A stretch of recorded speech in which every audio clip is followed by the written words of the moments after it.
बस दीदी का चैनल एकदम सब्सक्राइब कर देना एकदम बढ़िया से लाइक मारना अगर लाइक नहीं मारेगा ना घर में घुस के पेलेगा बोल दिया मैं हुसु हुसु होननानै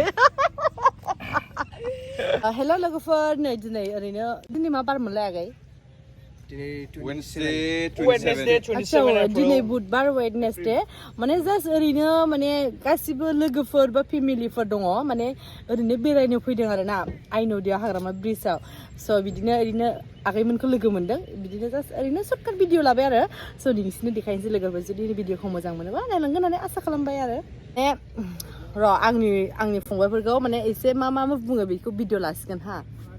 भिडिअखौ स्टार्ट खालामसै ना अरे माबा मोनसेथ' बुंदो ना आगै आं मा होनो माने आयौ दाना दहैनो बदनि रायलायनाय जादों आबुनि चेनेलखौल' जास्ट साबस्क्राइब खालामनानै होदो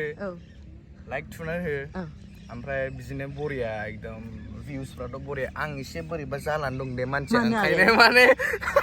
मा होनबावनो मालाबा फैफिना नालाय आइला जादु सामथिंखौ जादु बोल दो माने जादुखौ एसे बुंनानै होदो मिम्सनि बारे ये दुनिया बहुत जालिम है माँ ए माँ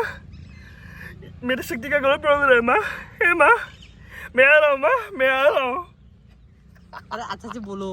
और मापा मुझसे बोलो यार अबाउट मतलब वो वही मतलब क्या बोलेगा अभी मतलब ऋतिक रोशन का आवाज मतलब वो जो कोई मिल गया फिल्म था ना वहाँ पे ये जो आवाज करता है मेरे को मतलब एकदम मेरा एक भैया है वो भी उसका अच्छा से होता है मेरा अच्छा से नहीं होता है लेकिन मैं उससे सीखता हूँ ना तो मतलब एकदम मजा आ जाता है मतलब ना वो सुन के ऋतिक रोशन एकदम फेवरेट मतलब आइला जादू सब्सक्राइब गाइस सब्सक्राइब मजा आता है आप लोग भी ब्लॉगिंग करो आप भी करो दुनिया या लगा आपका नहीं ना बिना बुदों ना mana बुंनानै हो मेरा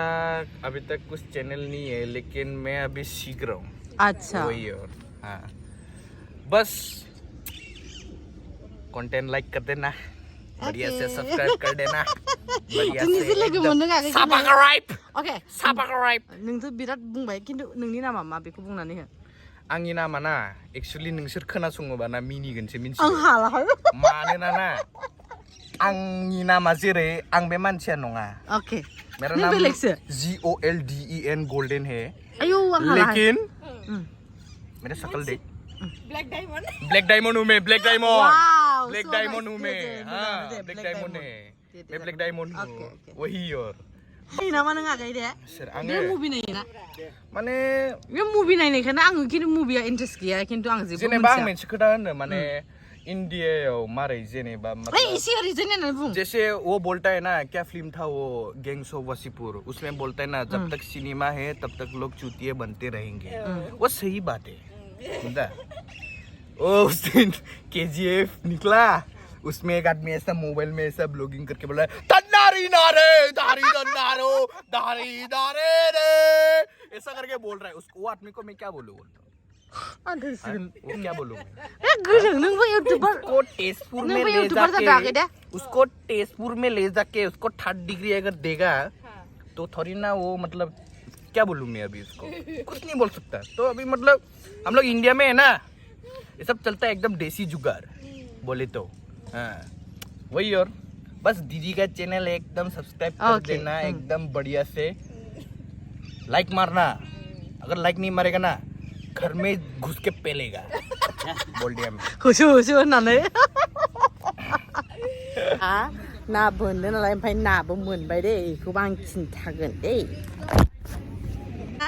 बामिया आरो बोनबावला आदार गैयाबा दालाय माबा गैया मा होनोमोनलाय नाया मोनमारबाय नै हारि मोनसे दङमोन ना बोनग्राफ्रा ना बोनग्राफ्रा नै देखायलाय ओइ देखायलाय ना बोरसिखौ देखायग्राफ्रा माने मा होनोमोनलाय ना बोनदों आरो ना ओमफ्राय नाखौ बेसेबां मोनखो मिथिला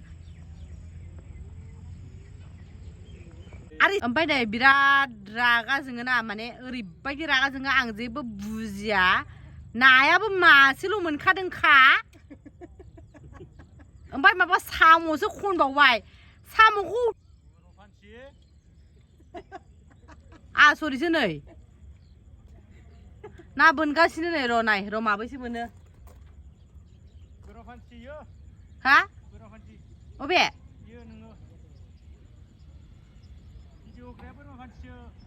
स' बेयावनो दोनथ'नाय जाबाय